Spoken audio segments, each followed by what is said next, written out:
Hey everyone, it's me, Ari Dosset Kalam Rashid. I'm your anthropologist and sociologist. Please hit the like button, share this video, subscribe to the channel, become a member channel, check my novels at Amazon, and donate the links below. Okay, so let's call someone Lisa. She goes to a specific bakery almost every day when she was a teenager. Because there's a bakery 2 blocks away that sells some cookies that she was kind of addicted to. Now, since she entered college, she hasn't been to the bakery that often. Why? Because she now moved to the campus. But the campus is not that far away from her parents' house, so from time to time she'll go to that bakery. Then one day, just a few months before she graduated college, she went to that bakery with a friend of hers. The friend said, "Man, I'm gonna wait outside. You go and get your stuff." She got in, purchased the cookies, and came out. She gave some of the cookies to her friend, and they both ate. While eating the cookies, a stranger approached them, and it was an elderly man. The elderly man asked them, "Young lady, your name is Lisa, right?" And she was shocked, thinking, don't worry," the elderly man said. "I'm not trying to hurt you or rouse you, none of that. I worked at that high school you used to go to. I used to be the janitor, remember?" And then suddenly she went, "Oh, Mr. Felix, I remember you. Yes, it's me. How have you been?" "Well, I'm doing well. I've retired. And my wife just passed away 2 years ago. So, but I'm doing well." "Oh, I'm sorry, Mr. Felix. And okay, this is my friend, by the way." And okay, so Mr. Felix greets the friend, and then Mr. Felix tells them, "Listen, ladies, especially you, Lisa. You've been coming to this bakery since you were 15. And I don't blame you. They make delicious cakes over here, delicious sweets, all of that. But I'm telling you, don't come here anymore." And then both of them ask Mr. Felix, what goes on? And he tells them, "Just trust me, don't come here anymore." They thought, okay, that's weird. So Mr. Felix walked away. Then later, the women sat at the park nearby. At the park, there was this boy that raced by on a skateboard.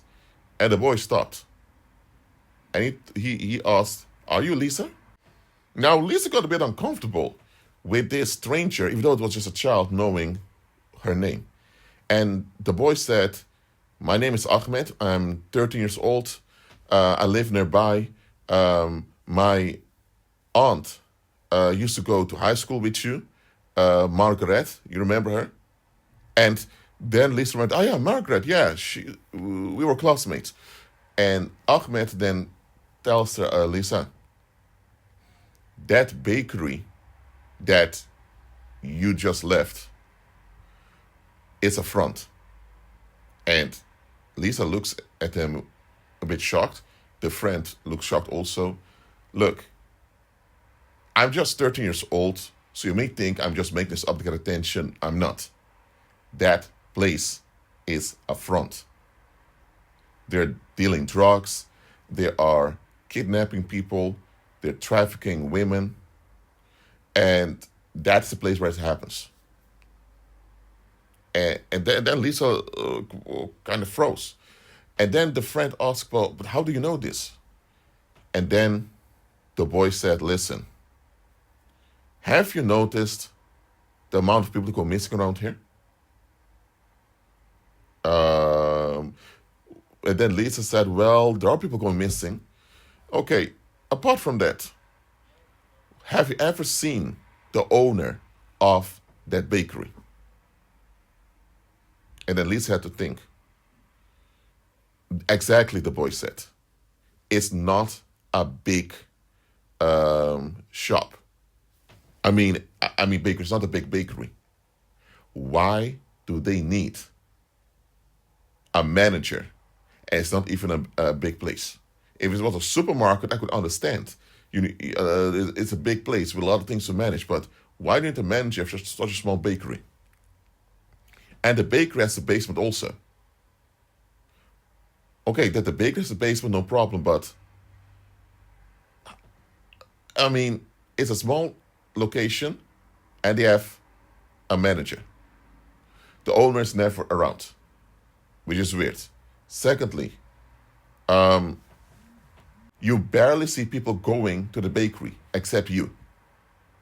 There used to be other people going there, but for years, nobody's going there anymore. For years. One time, I went to the bakery, and the guy that was there, the manager, looked quite creeped out. And he asked us to leave, so we left. I told my parents, and my parents told me, don't go there anymore. The two women were amazed. Now, the two women were at least 10 years older than this 30-year-old Ahmed. But they listened attentively to what the boy was saying. Now, there was the parable. In this case, the elderly man, Mr. Felix, who used to be a janitor at the high school that Lisa attended, he did not want to spill the beans because he did not want to get into trouble. He had his retirement. His wife passed away 2 years ago. He just wanted to be left alone and be at ease in his old age now. However, he still had the decency to at least warn Lisa, don't go to that bakery anymore. The 30-year-old boy, inexperienced in life because he's still a minor, he's still in his early teens, he ran his mouth. Which is quite a dangerous thing to do, but he was smart enough not to run his mouth towards everyone, but specifically to Lisa, because he has been hearing about Lisa going to that bakery often, while everyone is avoiding the bakery. So even this little boy thought, hold on a minute, why is everyone avoiding this bakery? But this woman keeps going there like nothing goes on. And he confronted her about it. And there's something amazing about people in the early teens. People in the early teens, they're not mature yet. Their personalities and their sexualities are still in development. That's why they're in the teenage years. They're not adults yet. They're not little children anymore. So they do have a sense of censorship because they know not everyone wants to hear everything. Not everyone is open to listen to them. Still, in the early teens, not everyone, but a lot of people, they still have this childish naivety, thinking that people want the truth and people want to know what's real. So in this case, this 30-year-old Ahmed, he assumed Lisa wanted the truth. Now, thank God this case, it was true. If this wasn't true, he would have been in trouble. But anyway, children as well as people in the early teens, they tend to address things as they are. They don't have this social filter on their mind yet that most adults have. For example, Mr. Felix in that parable, he should have plainly told Lisa, this is a front. It's been a front for a while. Didn't your parents tell you? Did anyone warn you? Lisa, the fact you're going to this bakery and nobody warned you means people neglected you, means a lot of people are in on this. You could have been kidnapped. You could have been harmed. He didn't want to go to all of that. So, because if he would explain all of that to Lisa, he would also incriminate the whole neighborhood for allowing this front to exist. Because that front could only remain if the people facilitated it. And because this elderly man knew from experience that people don't want to be called out, he managed to avoid problems. The little boy just called out as it was. Now, the little boy did not realize, because he's just a kid still, that the whole neighbor was in on it. Nevertheless, he was real about it. But anyway, Let's continue. In this case, there was a front for criminal activity. And this Lisa got used to going to this bakery. Why? Because they had specific cakes that she liked. Anything wrong with that? No. But she was distracted by the delicious cakes that she didn't pay attention to the location where she went often.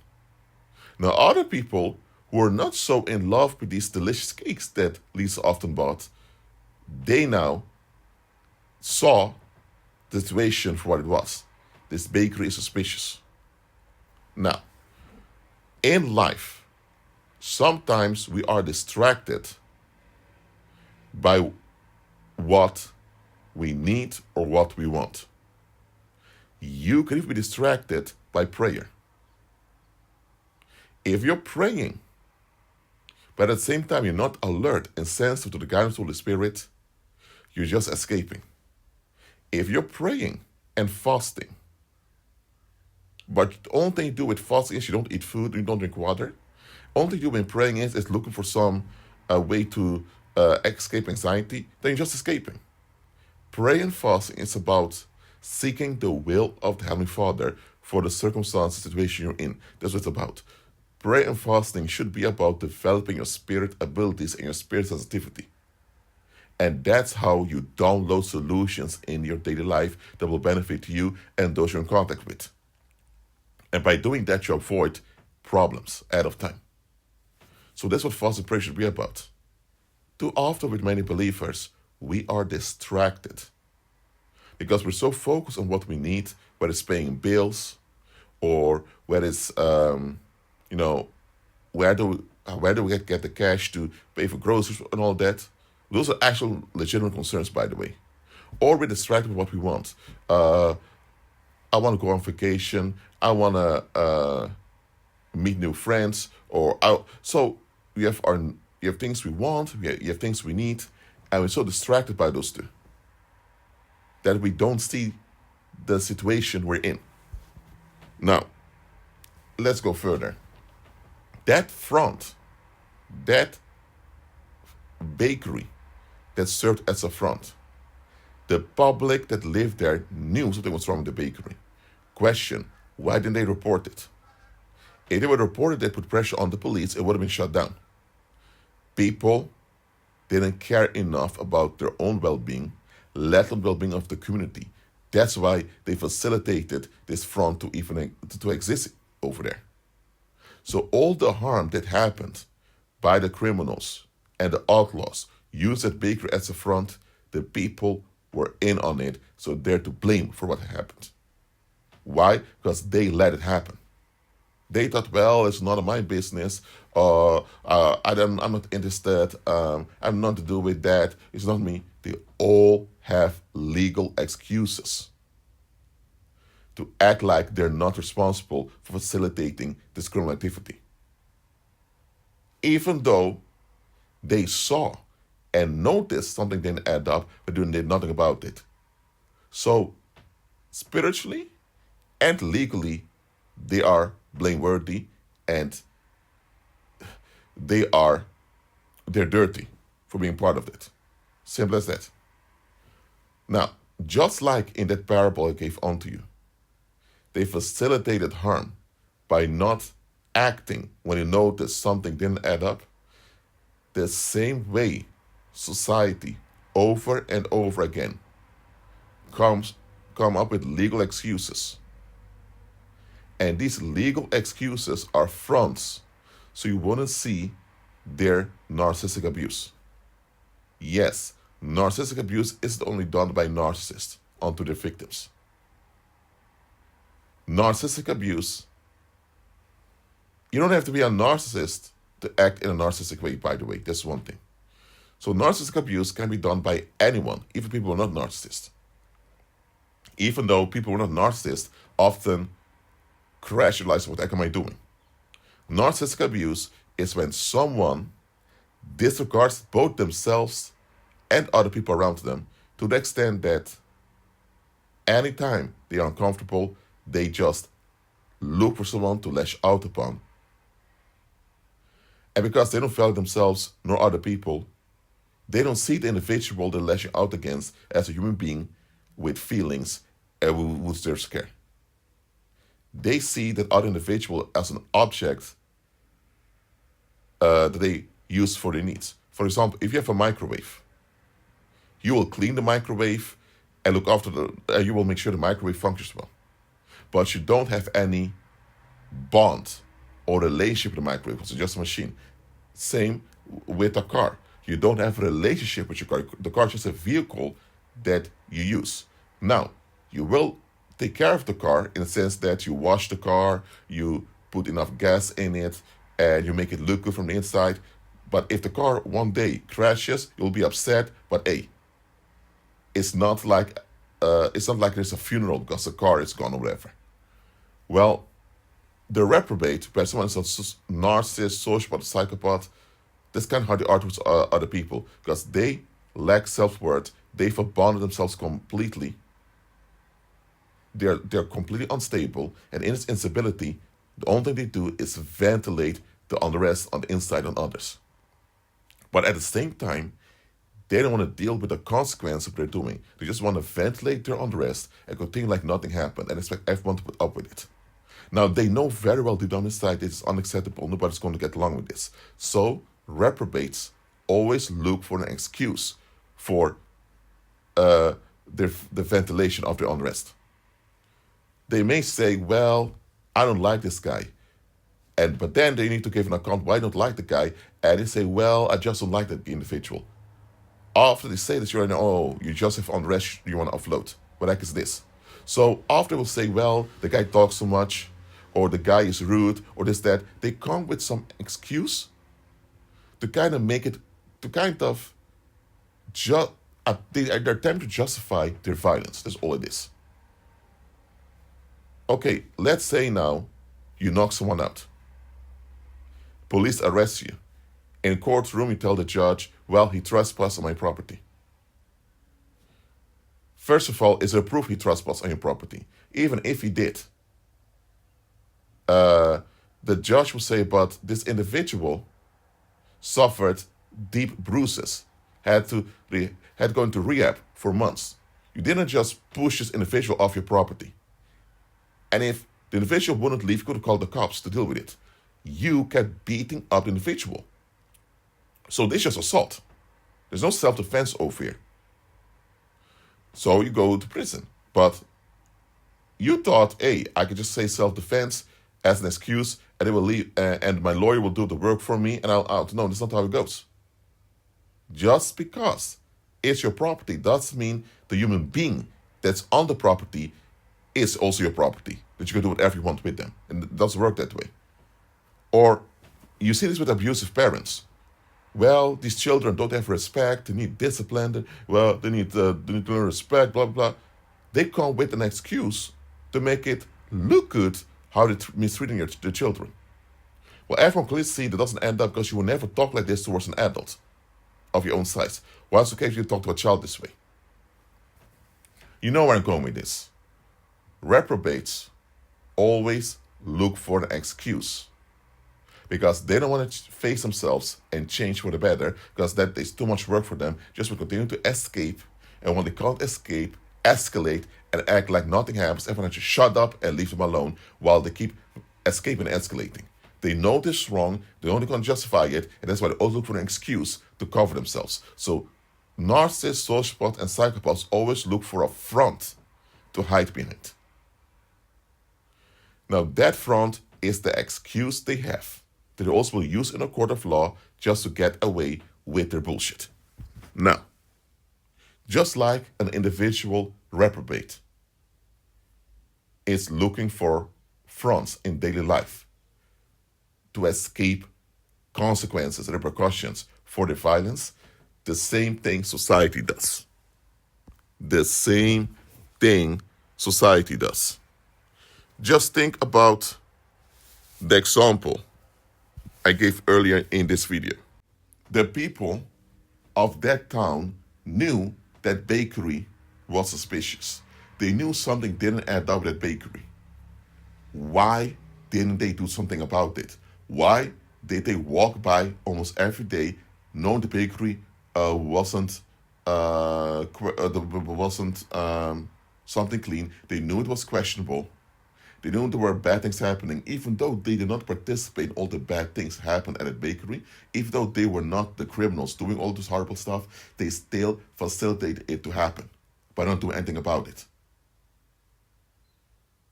And because they didn't do anything about it, they were in on it and they became part of what's going on. Now, let's say now someone went missing and later their body was found. Now it's a homicide case. And it comes in the news that a bakery was a front. What's the first people going to ask? Well, don't a minute, if this bakery was a front, how come it lasted for so long?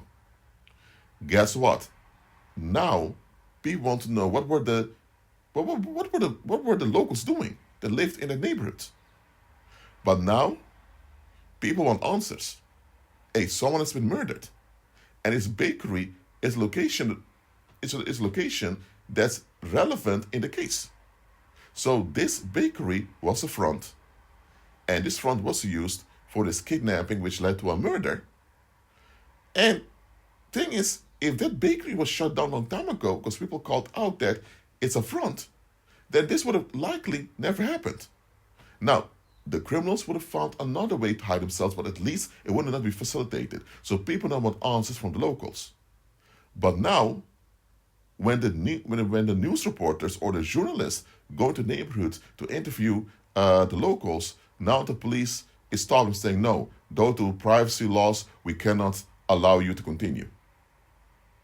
And the journalist is saying, officer, we're not breaking the law over here. You're part of law enforcement. You're meant to enforce the law. We're not breaking the law. We're not breaking into people's houses. We're not harassing them with our camera, stalking them. We're just here in public asking for clarification. A murder happened. They're still under investigation by your colleagues. So we're not mingling with the criminal investigation. We as journalists doing our job to figure out the truth of what goes on over here. And that bakery that was a front is part of kidnappings, other stuff going on over here. And this bakery has been like this for years. How come the locals allowed this to happen? Are the locals involved? Were they even aware? The public has the right to know. Now, even though the police officer agrees with you 100%, he's on a payroll. He has a family feed at home. He can't afford to be at odds with his superiors and lose his job. So based on that, he still tells you need to leave. Now, because you don't want to be arrested by the police and all that, you just leave. What happened over here? The authorities used privacy. By the way, privacy is something human beings made up, by the way. In nature and reality, it doesn't even exist. It's something that's made up. Now, data protection is something we should do. Not everyone should access all data, especially not sensitive data like your medical records, the passwords of your social media, your address, all of that. But apart from data protection, the whole idea of privacy, like you have a right to lie to people about yourself, you have a right to disappear as if you don't owe anyone anything, you have the right to be your own God, and people need your permission to exist in your so-called personal space. All that are hoaxes. You were born naked, and you will die naked. Everything in between were just temporary possessions. You don't own anything, never will own anything, because you were born naked with nothing, and you will die with nothing. But anyway, I don't want to digress from the topic. What I'm saying is that the authorities used the principle of privacy that people hold high, and they even codified in some of the laws. They use that as a front to cover up the complicity of the public. Why? Because if those journalists would have continued and they would have gotten negative responses from the locals, or if some of the locals would have performed in front of the camera, oh, really, a front? Oh, we had no idea. Everyone watching TV at home who saw this would realize, hold on a minute, why are these people so surprised? I mean, that's your neighbor, you live there. How the heck are you so surprised there's a bakery there that didn't add up? So then the whole neighborhood would be exposed. And you know what's going to happen? People realize, you know what? Just like in that neighborhood, people facilitated harm to happen. What about the people in my neighborhood? Are people in my neighborhood the same way? And then a lot of people realize, oh my God, it's not just that neighborhood over there, but people facilitate this harm to happen. That attitude is kind of how most people are in the world. Oh my God. So that realization will cause a lot of stress and mental breakdowns into people, and that will lead to further problems that the public doesn't want to deal with. So to prevent all this unrest, at least that's what authorities hoped, they used privacy as a front. So the truth will be covered up. Because if the truth came out, not only would that neighborhood get a better reputation, but people also begin to know, so hold on a minute. Are there not suspicious things around me too? I mean, if those people are neglectful, but isn't this a common attitude for people in the world also? And a lot of people in the world, they cannot handle the reality that a lot of folks around them would gladly facilitate harm towards them if it meant that they could continue to escape and be at ease. This is something a lot of people are not willing to admit nor acknowledge, because that would mean that their own relatives, their own friends, maybe their own spouse, or the people they consider dear to them may do that towards them. And people want to hold up the illusion, or best said the fairy tale, that their friends and family are completely safe and have nothing to worry about.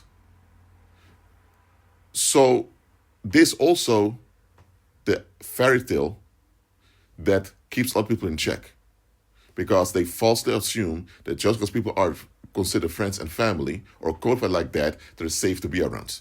Even though research can tell you that murder victims or people who've been the victim of any type of violence, 9 out of 10 times the perpetrator is someone they know or knew if they already passed away. So, because society requires this denial, anytime this denial is threatened by scandals, the authorities will step in and they will come with legal excuses as fronts to distract people from seeing what actually happened. Because if people would actually see what actually happened, the realization alone will cause further conflict that may escalate. Just remember, the government cannot prevent all every bad thing from happening. No human being can do that. The government can also not undo harm when it happens. Only the government can do is keep people in check to the best of their ability. The government cannot improve and change people for the better. They can just contain the violence of the public. And that's all the government's able to do.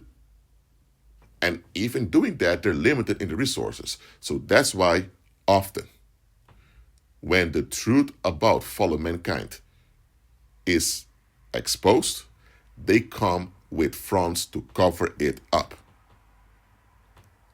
I mean, does it happen that there are journalists or news reporters doing their job investigating a case and suddenly they're told by people to stop doing this? Or does it happen that sometimes you have police officers or detectives researching a case and suddenly from higher up in the government, they're told to leave the case alone and the case turns into a cold case? A lot of people ask, don't mean the detective was so close to solving the case. How come from his higher ups told them to leave the case alone? Because this is the reason. I already explained to you, cold cases are scandals that the public wants to keep hidden. Because if the scandals come out, it will bring down the reputation of the population there. And with that, it's going to be a lot of unrest coming with it.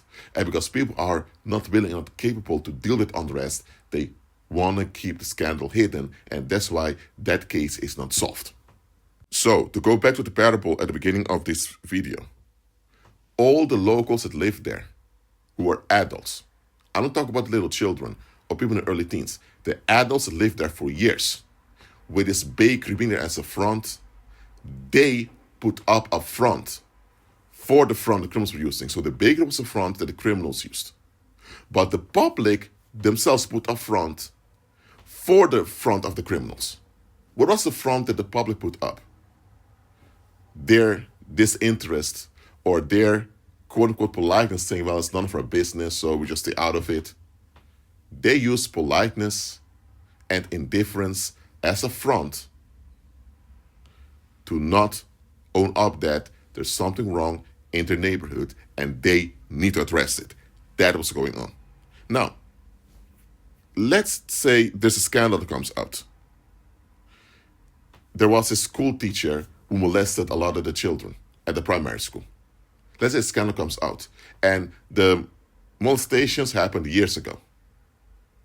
But then you find out that the guy has been married all along. Then you find out that the guy had all types of auxiliary activities in the community.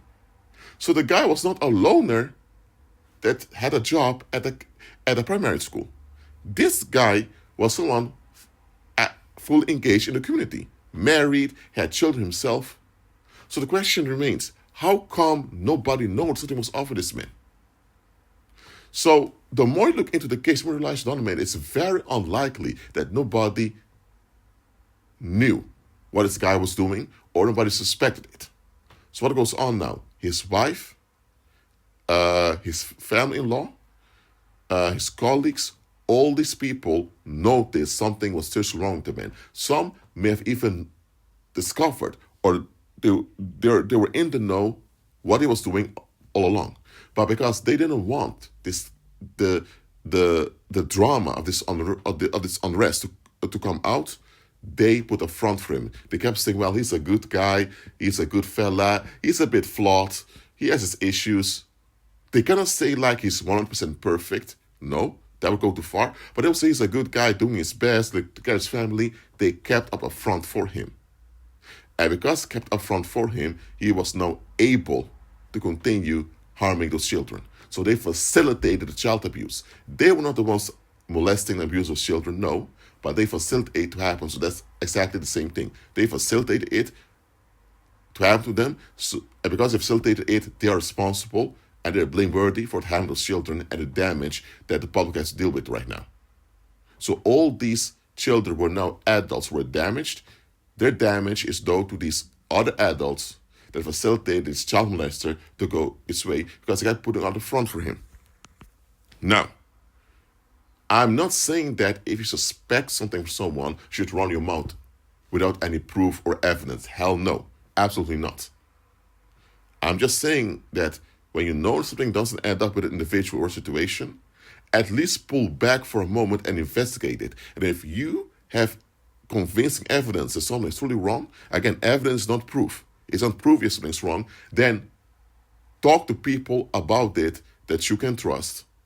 Or make an anonymous report so that people can investigate it. If later it comes out nothing was wrong, then you were just mistaken, but at least you did your part. Well, how many people have convincing evidence, sometimes even proof that something is wrong, and it still will not report it? You can even report this anonymously, so your name's not tied to it. They won't even hint towards other people something is off. They just act like they didn't see it. They just do nothing about it. They're fully neglectful. But at the same time, the same people, when people begin to call out asking, where were you? How come you notice anything? Man, leave me alone. It's none of your business what I'm doing.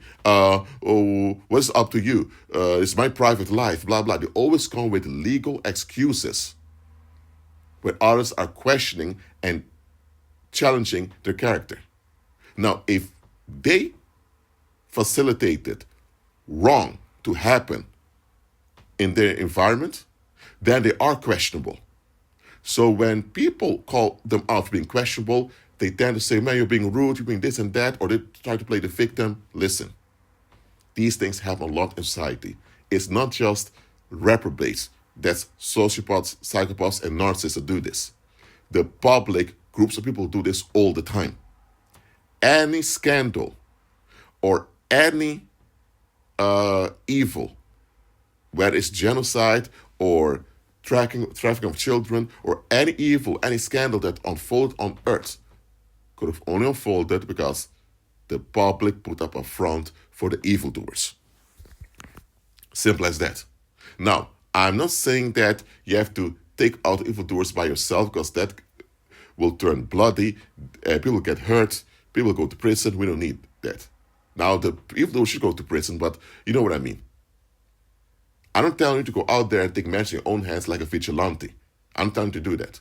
I'm just telling you, do whatever you can to the best of your ability to contribute to a safe and stable climate in your environment. That's an obligation all of us have. But that also includes you to reflect on yourself, face yourself and the people around you. But if someone is seeking relief, at some point, they will begin to put up fronts for the evildoers around them. They'll put up a front for evil spirits even. So, I'm telling you, beware of the quote-unquote legal excuses people come up with.